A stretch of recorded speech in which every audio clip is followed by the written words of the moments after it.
possibly good evening, or maybe good afternoon, depending when you're listening. Welcome to episode 114 of Cosmos with Cosmos. I am Brandon. I'm Liz. I'm Mike. And today we're talking about Voyager Part 2, Voyager 1. Yay! So if you missed our last episode before the High in the Sky, we of course talked about Voyager 2. We talked about the planet, what discoveries we made, the launches themselves. And this time we're going to dive a little bit into things like the Golden Record, some famous images, and kind of how it was created in the first place. Yeah. So with that, let's kind of get a little going here. So what are we drinking today? Liz, let's start with you. Oh, I am drinking the Golden Record. Right here. Nice. You melted down the Golden Record. Yep. We melted it, smelted it. Melted. Okay. Smelted it down. Or AKA a traditional whiskey sour. Now, just a heads up, the Golden Record does have a bit of uranium on it. So Should be fun. Maybe I'll get superpowers.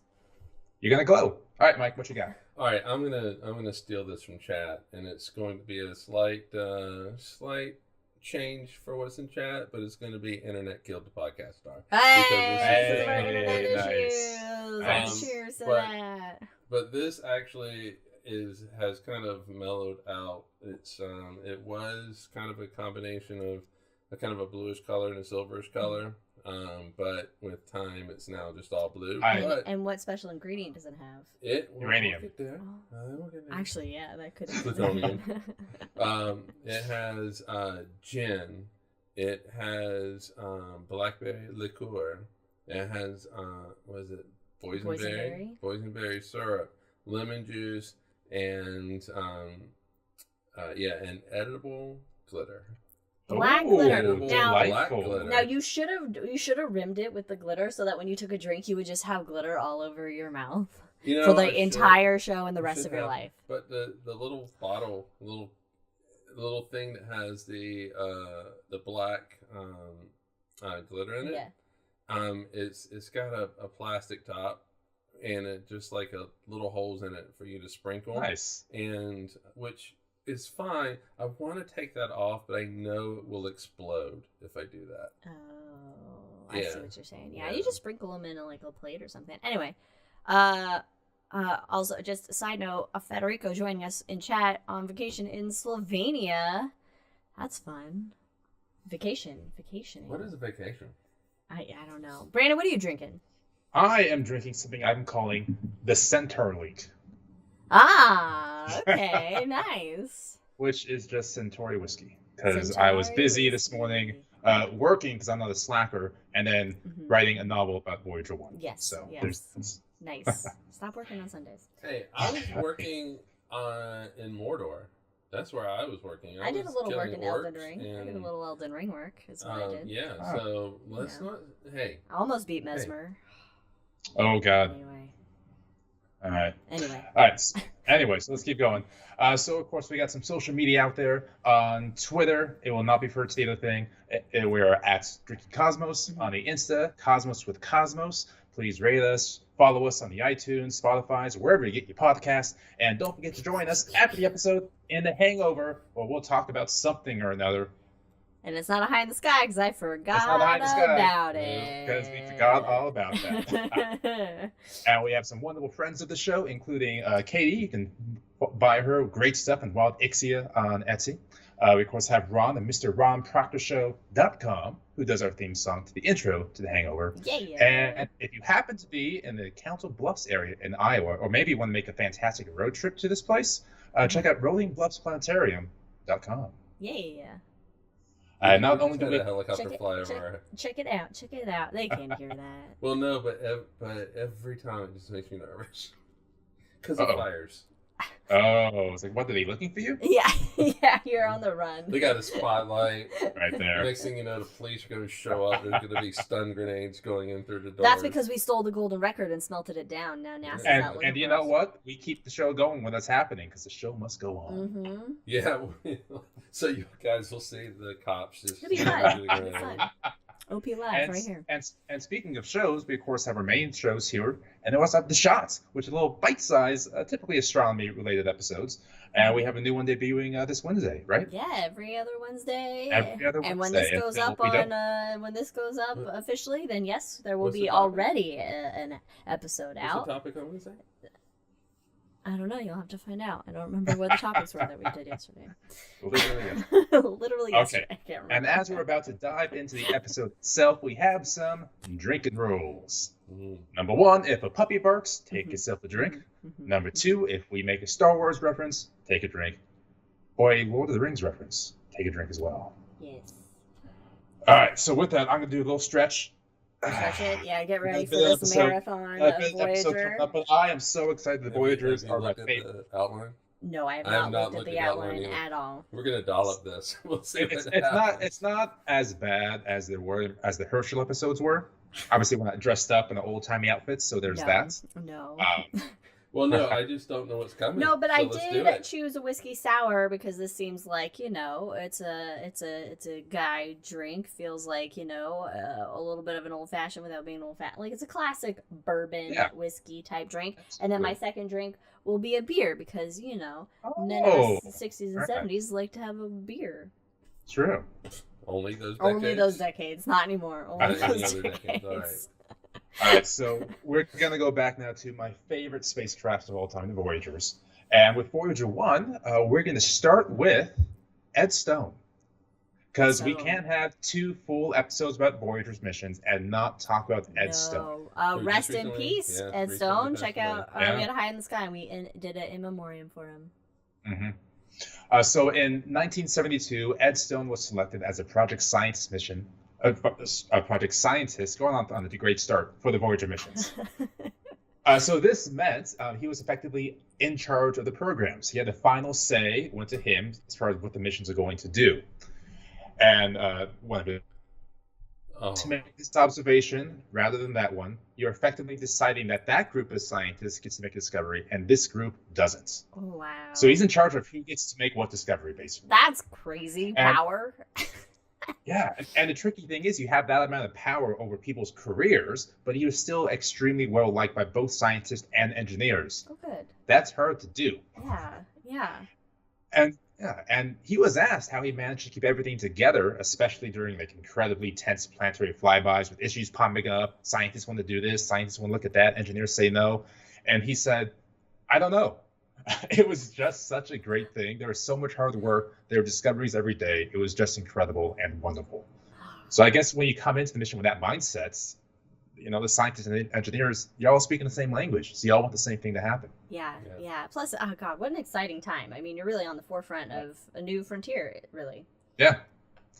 And so because he was so popular amongst the entire staff, he became the de facto spokesperson for the program.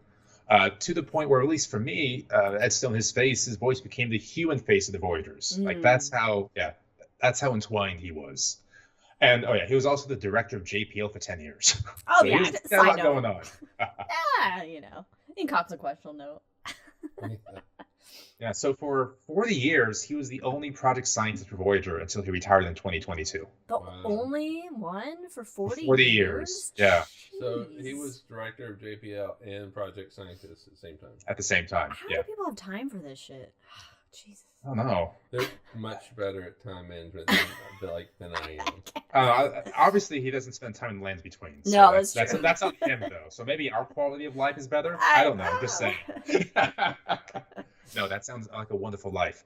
And because, as Liz mentioned, sadly, he did pass away June this year. So first of all, here's to you, Ed Stone. Cheers. One more. Cheers. One more, yeah. Boldly going. All right. So the development of the spacecraft itself. So we covered a lot of this in the first episode. Oh, a quick question in a chat. Who did he pass that to once he retired? You didn't look it up? You didn't prepare for this I saw that question. I was hoping we were going to breeze through that because I did not look that up. Chat brings the tough questions. But there is a great documentary on Amazon. I'll have to remember what it's called. We're updated in The Hangover. But it kind of goes into the current day-to-day operations of the Voyager missions. And they talk about the person who took over as well. So that's a fabulous documentary to watch. Okay. So as we talked about in the first episode, we realized in 1965 that the planets would align just right for a planetary flyby. So in 1970, NASA... Damn it, come on. We're on a cliffhanger. This is so annoying. It's reconnected. Well, OBS is reconnected. I'm just so annoyed by our internet. I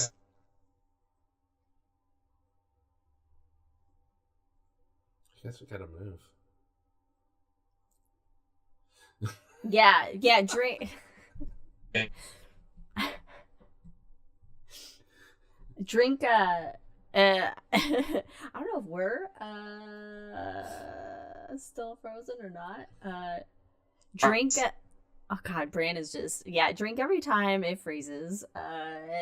Anytime somebody freezes. No, Adobe, stop updating apps in the background. Now you're causing the issues.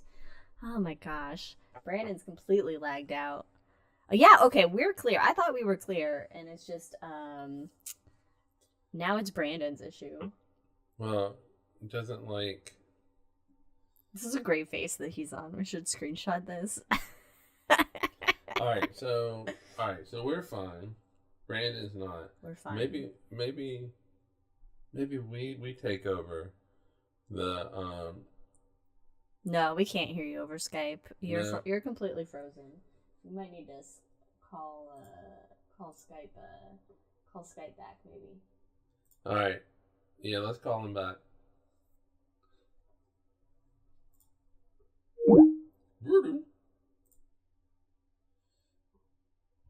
Okay, hold on. Let me mute. Oh, everybody listen to this Skype recording. I was gonna try to mute it beforehand. There he's back. And I'm back. You're back. We were going to take over. I know, so I could still hear and see you guys just fine on Skype. That's weird because you were completely frozen on Skype in a great face. I saw my face. Yes, Oh, okay. I commented on it. All right. The last thing you said was Nixon. The last thing that we heard. Yeah, that we heard was Nixon. So, Did Nixon, you do that to the first secure the time, too? program. Nixon secured the program, okay. And at first, Nixon didn't really care for the idea, but then in the meeting, as legend has it, the NASA administrator told him that the last time this happened, Thomas Jefferson was in office, and he blew it. Don't Nixon fuck it loved- up like TJ, then. Nixon loved that response. He said, let's send two. All right, so Nixon did one thing right. I can do a whole episode on Nixon, Okay, but anyway. we're not. We're not on the podcast for that.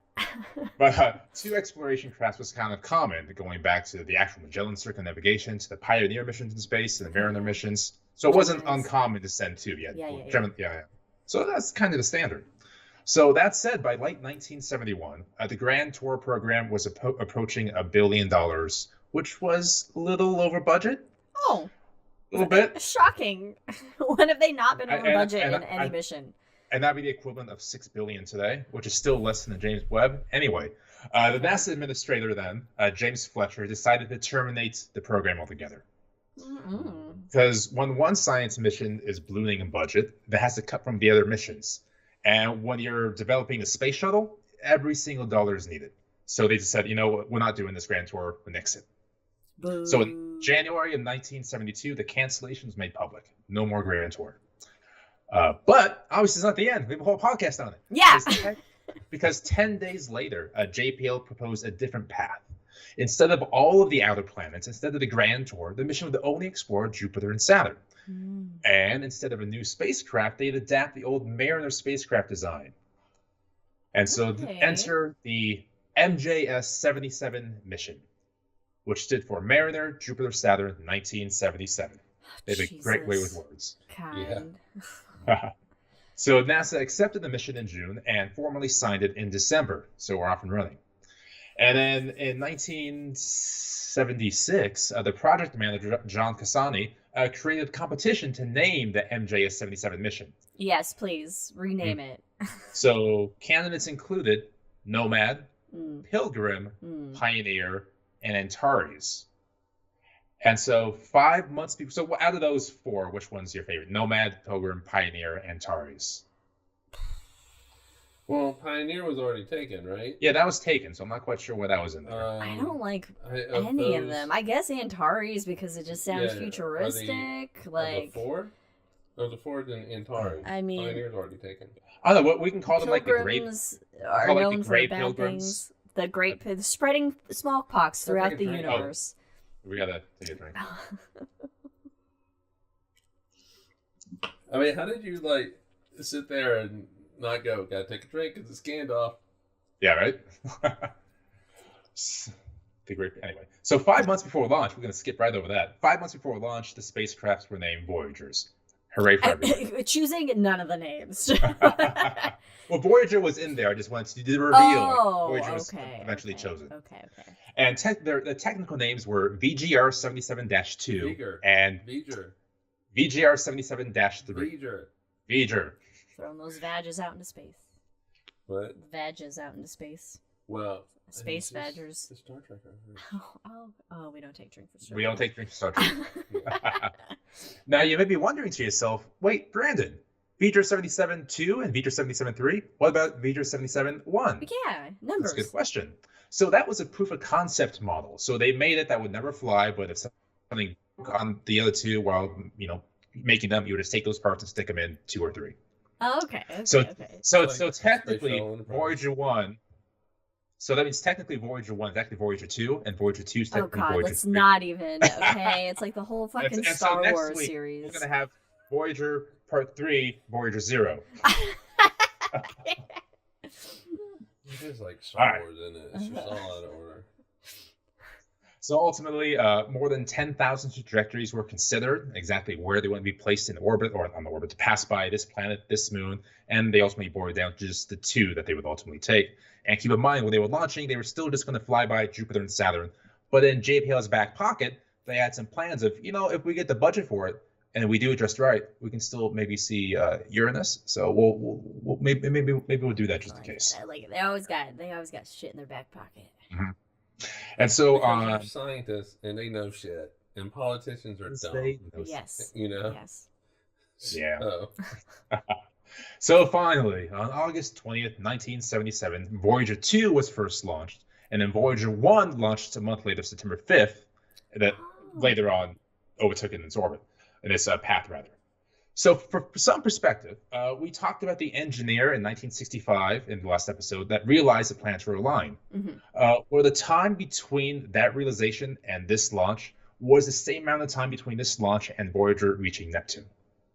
Oh. Okay. So there was a lot of cancellations, a lot of developments to get to that point. God, space takes a long time. This is big. Now, really quick, both Voyagers use a deep space network to communicate home. Hey, check out a shot on the Deep Space Network. Has that been out yet? No. You just revealed it. It's coming out. Damn. Get excited for it.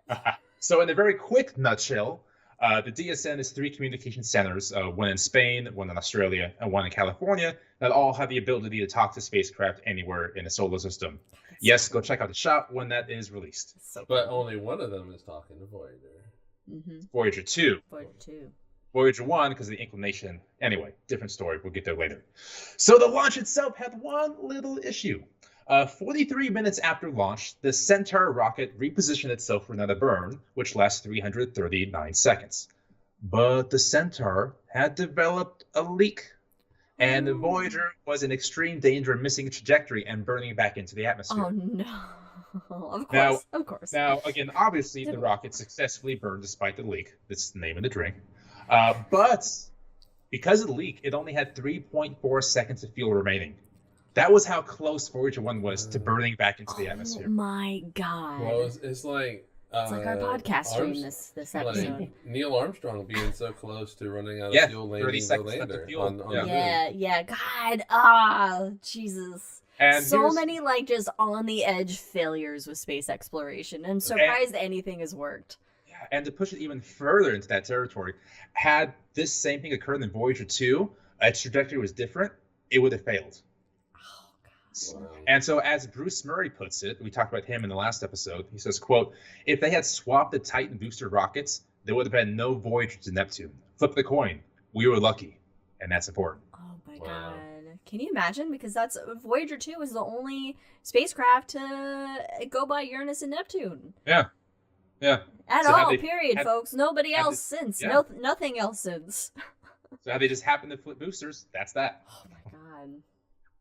Now, so that's the launch. We talked about... flip of a coin. Mm-hmm. Flip of a coin. Until Chance. Until Chance came. It's near the new bearer. Sorry. I'm gonna drink that. What was that? Don't worry about it. Okay. All right. So in the previous episode, we talked all about the science of the planets, what we discovered, what we saw. So go check out that for the science. We're going to dip a little more into the esoteric side in a moment. We're talking about the golden record right now. Ooh. Which Liz is just chugging away. Oh, going through that. Absolutely. So the golden record, the idea came from the British journalist Eric Burgess.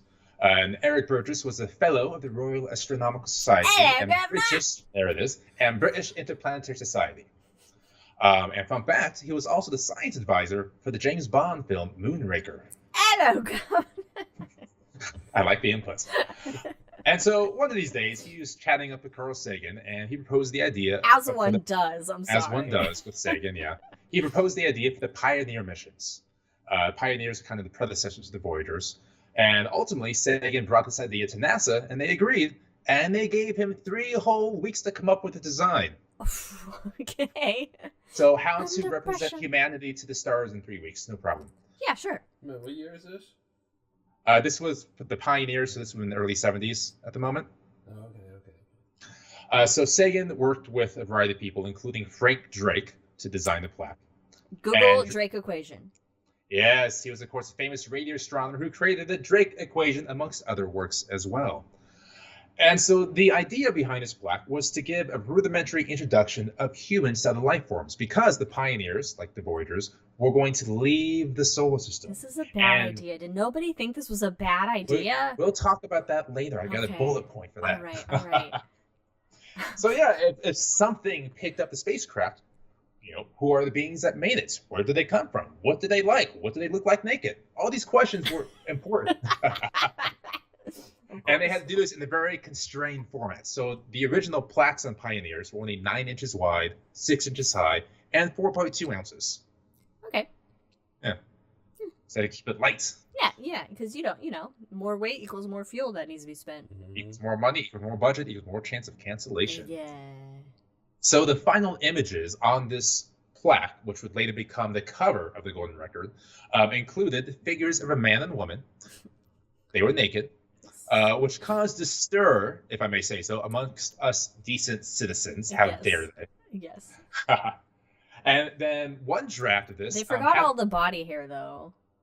It's true. Well, it depends. Yeah. One draft had them holding hands. Oh. But then it was thought that it may be confusing to other beings, because we're holding hands, maybe one giant being. Yes. You know what? That's good thinking, because they're not going to know that it's not connected. Yeah. Yeah. Another thing included was the pulsar map. Love this part. And this was designed by Frank Drake as well.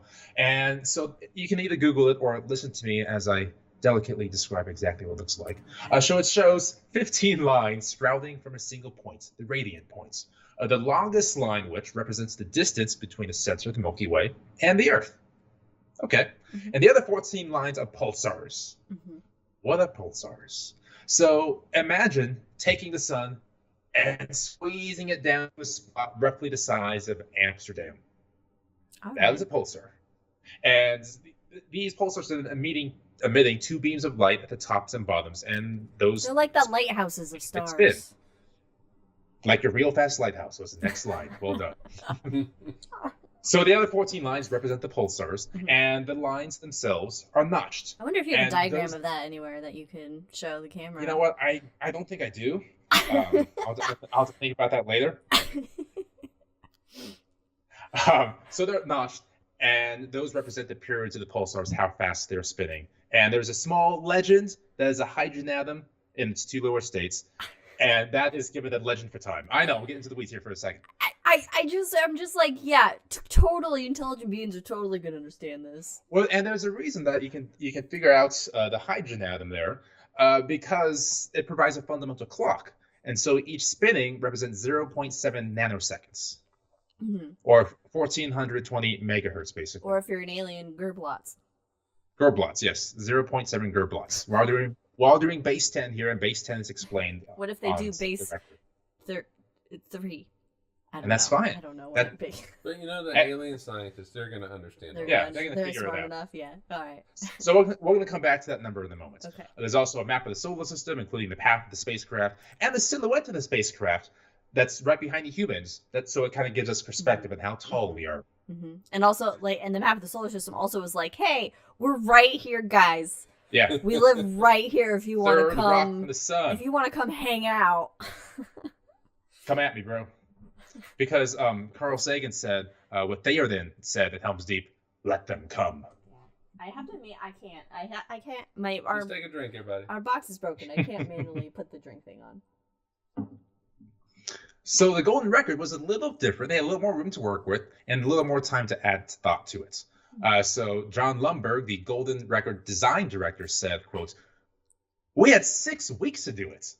That's When I talk about the record, I think that always draws the biggest gasp. They had to figure out a way to explain the world to aliens. to encompass by the way, all of Earth into just this record in 6 weeks. in 6 Yeah. weeks. And so in addition to the Pioneer images sketched onto the surface, the golden record also had an image of the record itself with a stylus in a starting position, and the stylus was included. Now, for you kids at home, the stylus is that needle that goes onto the record, so that when the record spins, record player. you notice. Yeah, They should That's what the also stylus included was. the record They player. should have included a record player. They got They portable did. ones nowadays. they literally did. Oh, they did. They put the record player. Yeah. They include. Okay, all right. Oh God, why So- have we made a movie about this and how it could go wrong? There's a drunk So it's a history great episode. movie. Okay. We can talk about Contact later on. Okay. So right above this record is the binary number, and it's all in binary, 0, 1, 0, 1, all that kind of stuff. But it comes out to 5,113,380,864. God, that was the In population. its population. Jesus. What? Was that No, the that wasn't. population? That was not the population. Oh, okay. Okay. Because if we use that and convert it to the hydrogen atom flip of 0.7 nanoseconds, that 5 billion number translates to 3.6 seconds, which is how often that disk spins. Oh, okay. 3.6 seconds. I assumed they were doing. Here's the population of the Well, Earth. I mean, about No. that time, that was That pretty seems close like to that the would be- population. So, That's fair. And the second number was underneath that record, another binary number that was very big, that equals 54 minutes, which was the duration of the disk. So how often that disk should spin and how long that disk plays for. 54 minutes. They couldn't make it even 60. Well, I guess it's still an even number, 54. Oh, okay, it's true. Yeah. Meanwhile, some alien has found Voyager already, taken the little record off, and is using it as like a scrap. And as Steve Martin said on Saturday Night Live, send more Chuck Berry. Because that's a good question. What is on the record in the first place? Yes, what is on the record? Well, as Robert Brown said, who was a musician involved in the creation of the record, he said, quote, "If we don't send things we passionately care for, why send them at all?" So it was a balancing act of things that the people making the records are passionate about, things they think humanity is passionate about, and trying to get everyone else involved here. So, of course, we have the typical Bach, Mozart, Beethoven involved there. God, no Pantera, I'm guessing. No Ugh. Pantera. No, Oh, they God. around A yet. little bit before No, Pantera. they're not. They're not. No Snoop Dogg either. No, but they No, could have gotten the infancy of punk. They could have gotten punk on there. 1977. Yeah, I could have done that. But we have Bulgarian singers on there, Azerbaijan folk music, a 3,000-year-old Chinese song called Flowing Waters. And even the Beatles were contacted because they wanted Here Comes the Sun on the album. And George, Paul, Ringo, they all said, yes, let's do that. But the publisher said no. So Fuck Oh. that fuck guy. that guy. Dumb for Why the did he say Beatles. no? Dumb, because No. they weren't gonna get any money out of it. Yeah. They're not And this getting any money anyway. They're going to the universe. and this was just like a couple years after they broke up, so they're still like at the height of the popularity. And so as technically they're already being streamed out into the universe via radio waves, so it's True. fine. So as Robert said about this, quote, "In some ways, the Beatles were the most obvious choice to include on the music. It would have been like putting Shakespeare, who is obviously going to say no to putting Shakespeare on the record amongst the host of Earth's great literature. And so that's when Timothy Ferris, the producer of the record, said, "Chuck Berry." Everyone's like, "Sure." All right. Why not? So in addition to all these songs and musics throughout the world and throughout time, we have human voices on there as well, giving greetings. And due to the rush job, again, 6 weeks to idealize and get everyone on board and make the recordings, there were luckily 55 languages still spoken on the record. And likely it was people just in Cornell or people around the area that goes, okay, we need people that speak this language, quick. And because of that rush job, they weren't given specific instructions as what to say. There was no script. They just said, make it short, greet them. Just say hi, whatever you want to say.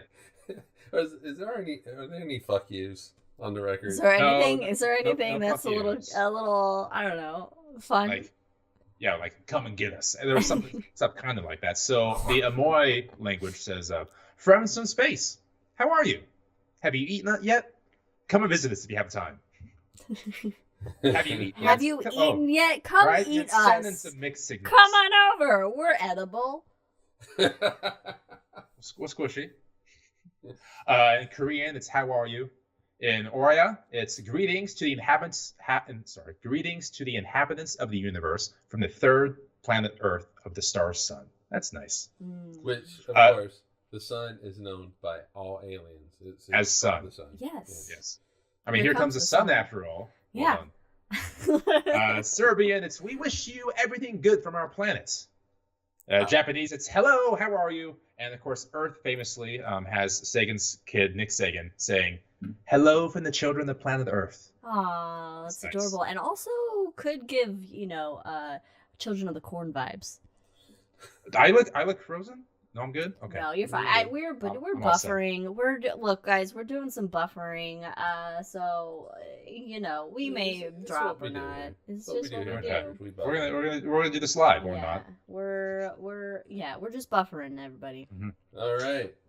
There's brave waves of a woman in pregnancy, just to see, what a brave wave looks like, thinking about love, for example. That's kind of fun. I'm sorry. Okay. All right. Yeah. And 115 images, along with the sounds of nature, including whales, because they thought, wait a minute. Yeah, just like that. All right, Dory. And the thought process was they're hearing languages from humans, but what if we include other species that likely have some kind of language communication methods? So they threw whales on there, talking to each other. Yeah. They threw birds in there, communicating with each other. Yeah. And then thunder and oceans and things like that. So we try to represent everything. Thunder is clouds communicating with each other. We had a lot of clouds communicating yesterday. I love that. We did. So looks like we kind of cruised through that pretty well. So what are your thoughts on that? There's two sections left to talk about, so we can talk a little bit about that golden record. Is it a good idea sending our location out into space? No. You said no. You say no. I say no. We don't know what's out there. Look at our species as the only data point of species we have, and we are fucked up and not great to be around. We are not a good time. But we are not a mature civilization. We're not a mature society. We're still in our infancy. Whereas this interstellar spacefaring beings, they're maybe say, hey, we're a little better. We know how to treat other people. They're better. But you're assuming. That's a big assumption. Yeah. You know what happens when you assume? You make an ass out of you and me. Or alternatively, at this point, these aliens know where we're at. We're broadcasting all our shit. That's true. I mean, that's true. We don't need the golden record. And our first representative of our species in space is the 1936 opening ceremony of the Olympics, which is hosted by, you guessed it, Adolf Hitler. Yay! Oh boy, that's fine. So the first thing they're gonna do is Google Hitler and fucking. Okay. This doesn't seem too. They're just gonna tap into the Starlink satellite. Yeah, they're gonna look up everything. They're gonna Wow, you just deleted a bunch of shit. Anyway, I pasted it somewhere else. Don't worry about it. Oh, okay. Yeah, Look, I'm like, I get the idea, and I'm like partially for it, but at the end of the, but also the like the, I guess the I mean, not you're what's looking the at it from opposite a of human the nature. pessimist in me? I was like, what's the opposite of Well, I optimist? think. Is like, oh, we're gonna die because I've watched too many space movies. Well, no, you've watched Humanity. That's what it is. Yes, You're I looking at watched it from Humanity, and I'm from a like, humanity every species perspective. is gonna be like horrible, like we are I mean, to each other.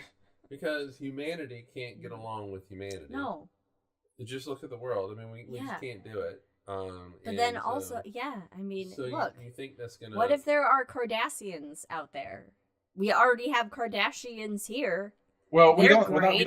We don't have first contact there yet. We're not there. No, that's We haven't true. proven that we can the warp Vulcans speed. are all right, But- they also don't show any emotion. So But the thing is, though, on the flip side of this, is that are we Uh-oh. still live? This is saying something. Uh-oh. Are we good? why are we showing? I don't know if we're good. I don't know if we're Uh-oh. good. I personally, I am not good. I am in this deep well of despair. We're showing by this like possible a title issue. card for some reason, and I don't know why that is showing. You sure? I guess I mean, my because- feed looks okay. Okay. All right. Let's assume the feed's okay. We will hear about it if we're not. Okay. Liz Yeah, just cool. said what happens when we assume. Right. That's but anyway, true. That's the true. flip side Alright. to all of this is that if aliens do come, it might actually end up being the Vulcan.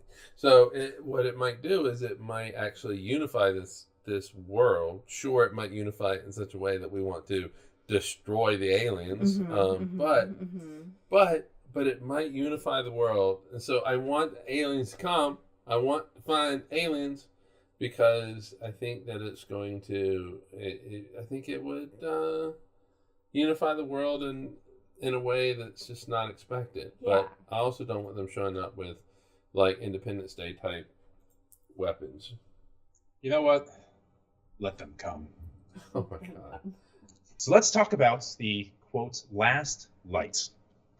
So the very first picture of Earth from suborbit, quote unquote space kind of, was taken October 24th, 1946.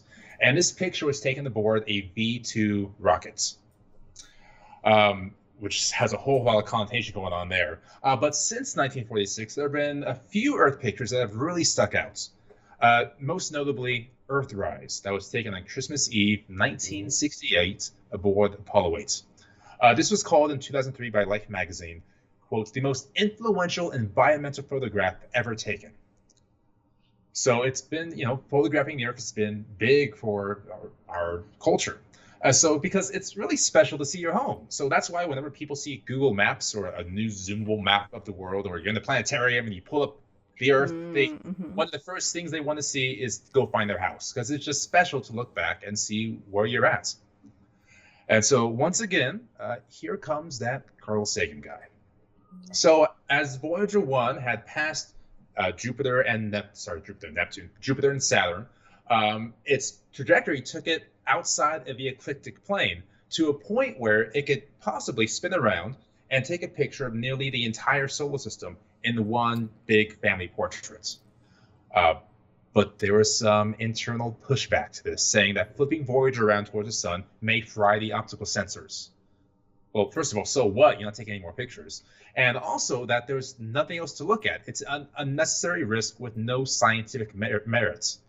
Like we said to the Beatles producer, fuck that guy.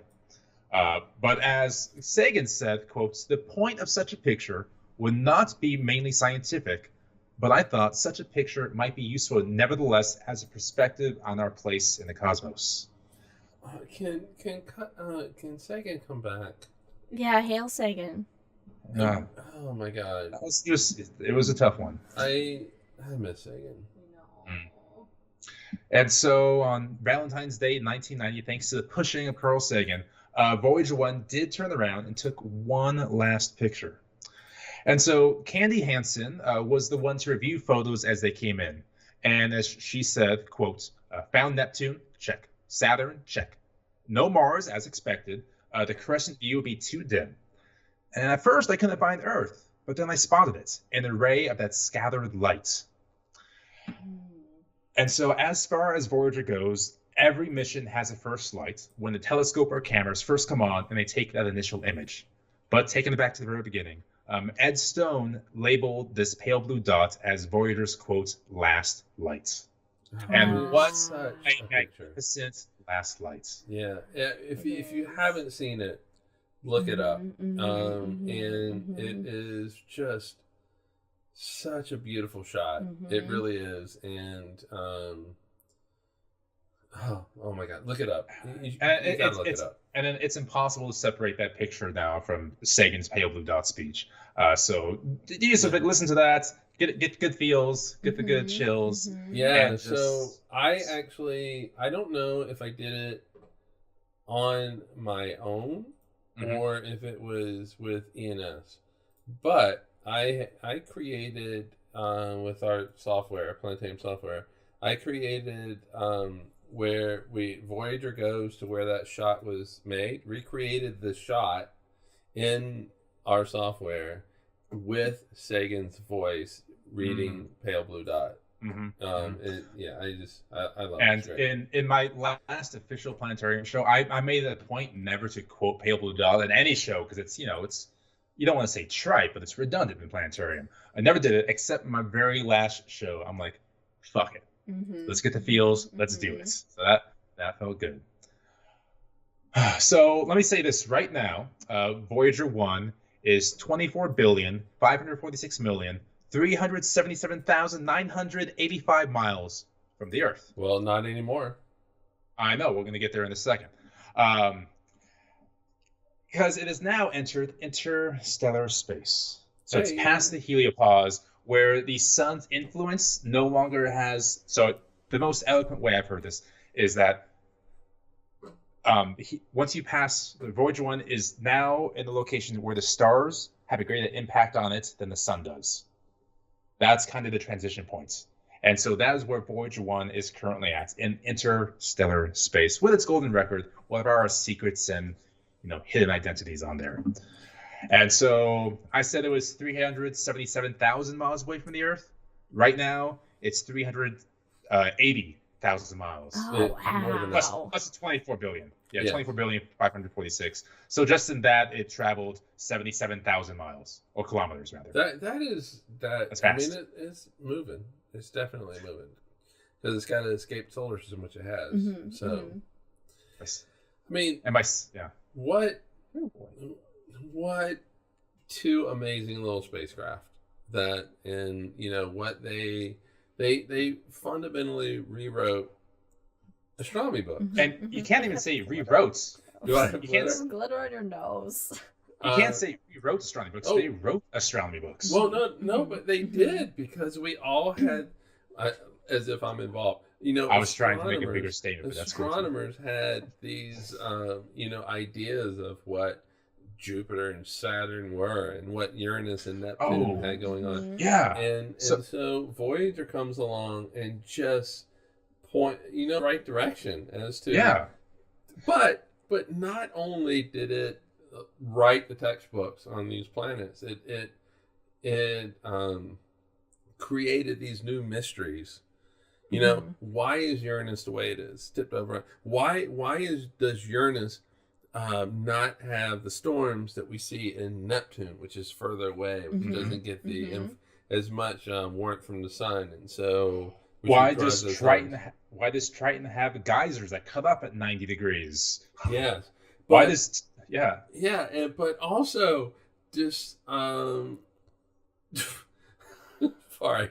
I'm sorry, just looking at chat. They can't hear us anymore, I don't think. No.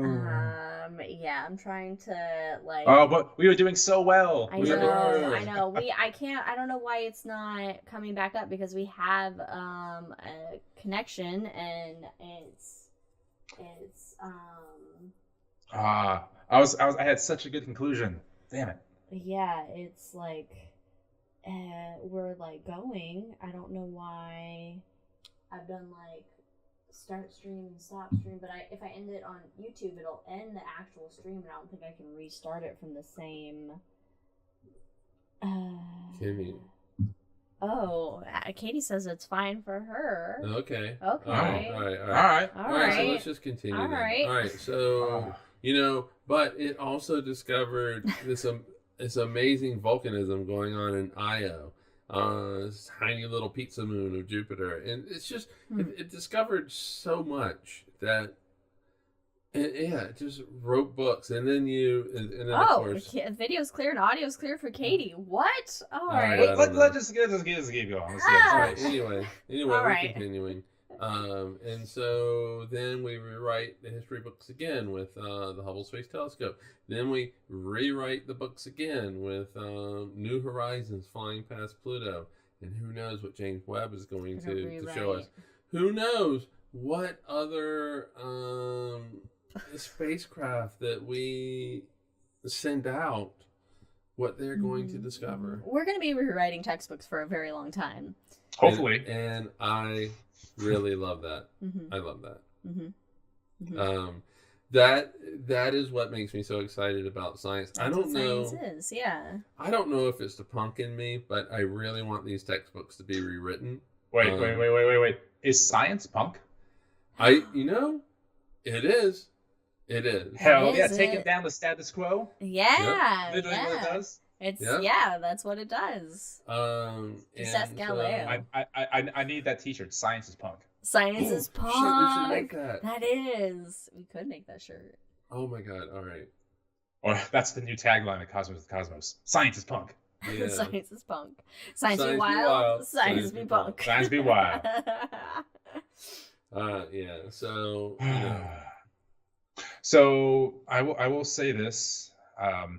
Join us in the Hangover because we're going to expand what's happened in our lifetimes as far as how science has advanced. How we figured out the universe is expanding faster and faster just in my own lifetime. The things we've discovered about the planets. It's going to be great. But for this episode, thank you for joining. Hold on. We don't want you to close it yet. We do have an in memoriam. Oh. Yeah. Right before we get to that point, okay. Let me just say this other thing. So I took all these quotes from a variety of sources, including the book Voyager, Seeking Newer Worlds in the Third Great Age of Discovery by Stephen J. Pine, and, of course, The Interstellar Age, Inside the 40-Year Voyager Mission by Jim Bell, and then a number of NASA and JPL official histories as well. Jim Bell's got cool shit. He was my former professor for Brandon. Yeah, got an A+ in his class. Hey, of course you did. All right, Mike.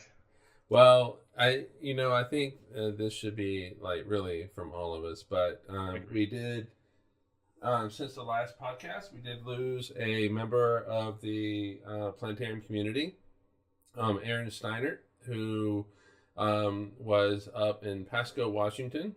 And she was only 41, but she if whoever you talk to, they will tell you that she was passionate about astronomy, but she was also passionate about education and and all of that. So we lost her.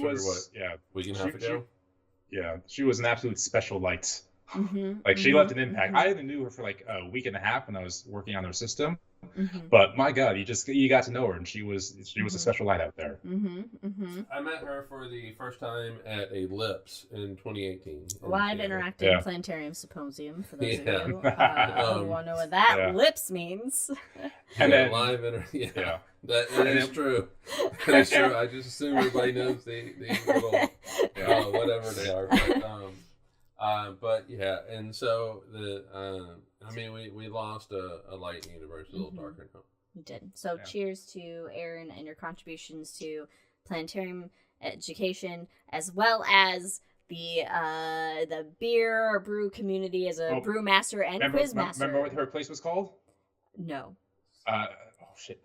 Damn it! I just had it. God. Okay. It was Moondust. It was Moondust. Moondust Brewery. Erin, you're phenomenal. I wish I got to know you more. Cheers to Erin. Cheers. So everybody, you take this moment. Just tell everyone you love them. Hey, guess what? Love you guys. I love you too. Oh. All right, cheers, everybody. Cheers. See you in the hangover.